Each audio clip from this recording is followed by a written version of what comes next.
Di ka na kailangang siraan, Sara Liw. Sirang-sira ka na. Ang yabang mo man din, kakabwis ka na.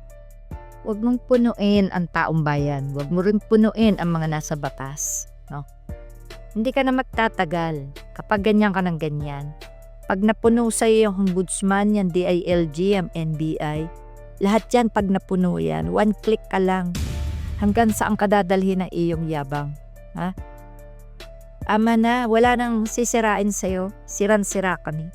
Sasabihin mo, naniniwala ka sa mga supporters mo na ikaw ay grabing paninira sa'yo ng mga galit sa'yo. Hindi galit. Totoo sinasabi nila at hindi yan paninira. Ikaw mismo nagbubulgar kung ano ka, kung anong kabusitan ginagawa mo sa buhay ng bansa. Alam mo, Sara, ikaw yung taong inaninindigan mo talaga kung anong klaseng tao kayo ng tatay mo, ng mga kapatid mo. Sindikato kayo, aminin mo. Aminin mo, sindikato kayo. Kaya, gusto mong hawakan ng bansa eh.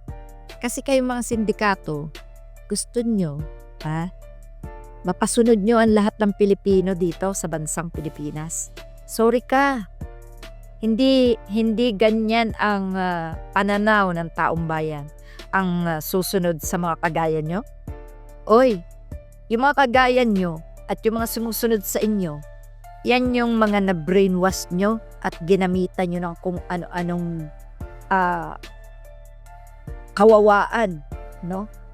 Ginamitan nyo ng malamang ginayuman nyo yan, malamang tinakot nyo yan, malamang may mga banta sila sa buhay, malamang talagang pinalamon mo yan ng kung anong klase kayong tao na dapat sundin nila. Ganyang karumi ang pagkatao mo, Sara Duterte. Tama na. Tama na.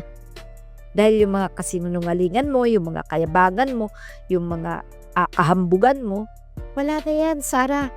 Sa katotohanan, walang-wala ka ng pag-asa. Ha? Huwag kang demonyita. Kasuberdya. Huwag kang impakta. Matuto ka na sumunod sa batas ng Pilipinas. Gaga.